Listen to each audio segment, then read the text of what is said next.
Hello everyone, मैं राजू भंडारी आप सबका स्वागत करता हूं अपने चैनल इलेक्ट्रिकल अड्डा में। आज जो मैं आप सबके सामने नेक्स्ट वीडियो लेके आया हूं वो लेके आया हूं अनोन्या प्रेरण क्या होता है। ठीक है, यानी म्यूचुअल इंडक्शन क्या होता है। इससे पहले वाली वीडियो में हमने पढ़ा था क्या, सेल्फ इंडक्शन। ठीक है, यानी स्वप्रेरण हमने पढ़ा था। ठीक है, उसमें क्या पढ़ा था हमने, पहले मैं उसको रिकॉल कर देता हूँ हमने क्या क्या पढ़ा था उसमें।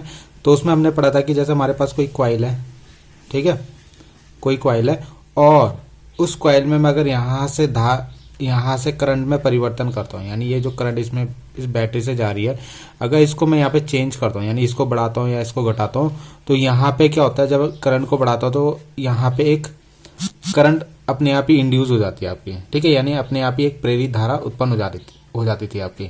ठीक, जब हम करंट को क्या करते थे, जब यहाँ पे करंट को बढ़ाते थे, ठीक है, और जब हम करंट को घटाते थे तो अपोजिट डायरेक्शन यानी इस डायरेक्शन में करंट इंड्यूस होती थी।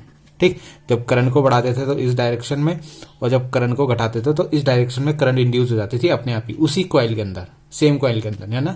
इसी कॉइल में हम करंट दे रहे हैं और इसी कॉइल में करंट इंड्यूस हो रही थी आपकी, तो उसको हम बोलते थे स्वप्रेरण। ठीक है, इतना मैंने पिछली वीडियो में आपको बताया है। ठीक, तो आप वहां पे जाके इसको डीपली पढ़ सकते हो। अन्योन्य प्रेरण में क्या होता है, अब ये जो घटना होती है ना, ये एक ही कॉइल के अंदर नहीं दूसरी कॉइल के अंदर होगा। ठीक है, तो मतलब इसके साथ में ही दूसरी कॉइल रखी होगी, उसमें करंट इंड्यूस होगा। तो जो डेफिनेशन में लिखा है कि अगर आप क्या करोगे, एक कॉइल में करंट को चेंज करते हो तो उससे क्या होगा, दूसरी कॉइल में अपने आप ही ये करंट इंड्यूस हो जाती है, ईएमएफ इंड्यूस हो जाता है। ठीक है, तो इसी को हम अन्योन्य प्रेरण बोलते हैं, म्यूचुअल इंडक्शन। तो इसको मैं समझाता हूं आपको। तो जैसे आपके पास सपोज दो कॉइल है, ठीक है, एक कॉइल ये है, ठीक, और एक आपने उसी के सामने एक दूसरी कॉइल रखी हुई है। ठीक है, तो ये जो पहले वाली कॉइल है ये तो आपकी प्राइमरी कॉइल हो गई। ठीक है, ये क्या हो गई, प्राइमरी कॉइल हो गई। अब यहां से जब आप इसको करंट दोगे, क्या दोगे, करंट दोगे। सपोज आपने यहां से इसको करंट दी आई, ठीक, ये I1 करंट है। अब जब ये करंट यहां पे फ्लो होगी और आप इसको चेंज करोगे, क्या करोगे, चेंज करोगे। ठीक, तो जब आप इसको चेंज करोगे तो सपोज आपने यहाँ पे बैटरी लगाई है, ठीक है, और एक यहाँ पे स्विच लगा दिया, क्या लगा दिया, स्विच लगा दिया यहाँ पे। ठीक, तो जब आप यहाँ पे स्विच को मान लो ऑन करते हो, ऑफ करते हो, या यहाँ पे एक रेजिस्टेंस लगा देंगे हम, ठीक है, वेरिएबल रेजिस्टेंस यानी परिवर्ती प्रतिरोध लगा देंगे, तो उससे जब हम करंट का मान यहाँ पे चेंज करेंगे ना, यानी करंट को यहाँ पे अगर कम या ज्यादा होगी ये वाली करंट जो इस प्राइमरी इसमें चल रही है, ठीक है, ये वाली कॉइल में जो एक करंट चल रही है, उससे क्या होगा, इस दूसरी वाली कॉइल में, यानी ये जो दूसरी कॉइल है उसके सामने रखी हुई है, अगर मैं उसमें एक गैल्वेनोमीटर लगा देता हूँ, ठीक, तो इस कॉइल में अपने आप ही क्या होगा, आपको क्या दिखेगा, डिफ्लेक्शन दिखेगा, यानी आपको यहाँ पे दिखेगा कि यहाँ पे भी एक करंट उत्पन्न हो गई अपने आप ही, इसको I2, ठीक है, I2 बोलेंगे। यानी हमने यहाँ से I1 दी थी इसको, ठीक, अब यहाँ पे हमने कोई देखो बैटरी भी नहीं लगा रखी, तो क्या हुआ, इस कॉइल पे करंट को चेंज करने से इस कॉइल में अपने आप ही करंट उत्पन्न हो गई।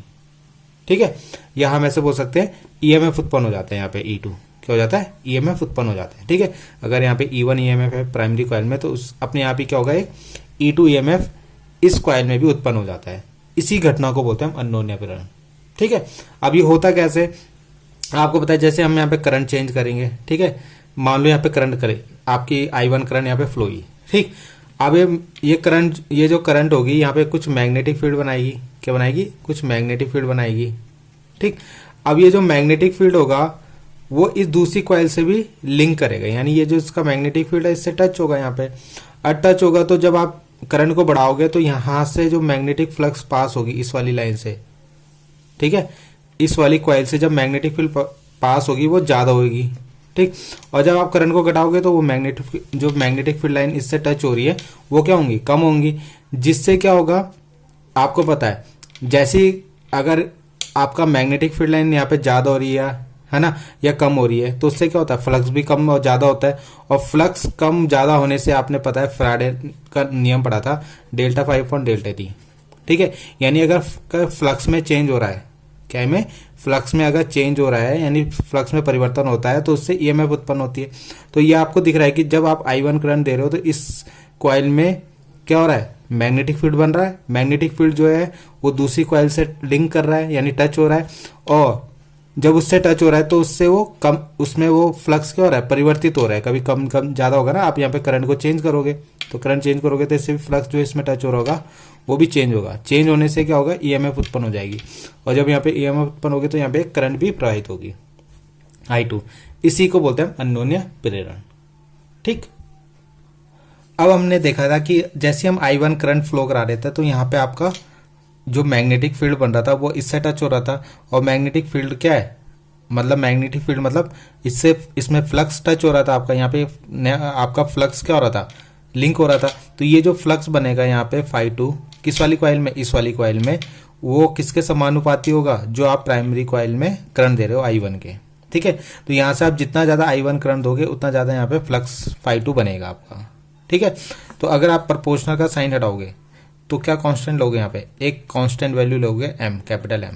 ठीक है, और I1 इससे पहले भी हमने ये करा था सेल्फ इंडक्ट उसमें स्वप्रेरण वाले में, तो वहाँ पे हमने L लिया था। ठीक है, तो अगर हम M की वैल्यू यहाँ से निकालूँ तो क्या आएगा, φ2 अपॉन I1।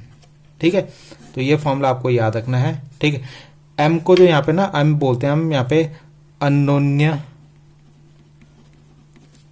प्रेरण गुणांक। ठीक है, M को बोलते हैं हम अन्योन्य प्रेरण गुणांक, या इसका एक और नाम होता है और करके अन्योन्य प्रेरकत्व। ठीक है, ये भी इसको बोला जाता है M को।